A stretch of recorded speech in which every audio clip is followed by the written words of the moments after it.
बिस्मिल्लाहिर्रहमानिर्रहीम। अस्सलाम वालेकुम नाजरीन, इस वीडियो में हम आपको एक पंजाब के जो भाई हैं उनका देसी जुगाड़ दिखाएंगे। ये पानी वाली मोटर है, इसको ये मोटरसाइकिल के साथ चला रहे हैं। सरवर साहब हमारे साथ मौजूद हैं, वो इसको चलाकर दिखाएंगे। अस्सलाम वालेकुम। वालेकुम सलाम। हाँ जी सरवर साहब की हाल है? अल्लाह दा बड़ा करम है मेरा वीर, तुसीं सुनाओ। अल्लाह दा शुक्र। ते सर की कोई देसी जुगाड़ तुसी लाया है? बस जिमीदार लोग आ, जुगाड़ लाया डंगरां नूं पानी शानी डाईदा जे। आ तुहाडे सामने लगे आ चलान, देखो तुसीं भी।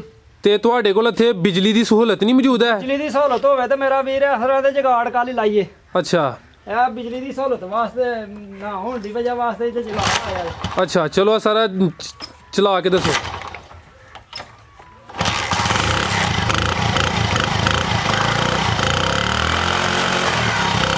ते पाइप तुसी लाया है, वो पानी वो सामने जनाब जड़ा है ना, तुसी देख लो कि पानी आ रहा है। इनू किन्नी की स्पीड ते चलाना है सरवर साहब? स्पीड हिसाब भी रखनी है कि तेज़ भी कर सकते हो? तेज भी कर सकते, तुसीं घट भी कर सकते, तेज भी कर सकते हो, अपनी तुहाडी मर्जी दी जिस तरह तुसीं रख लो।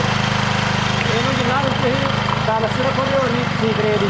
अच्छा तुसी पाइप लगाया तो पानी वो सामने नज़र आ रहा, बाहर आ रहा है।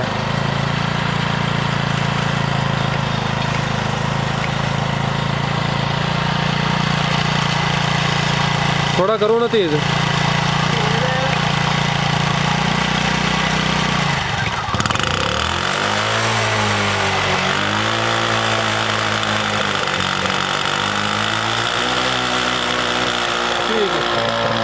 ठीक है सर, ठीक हो गया।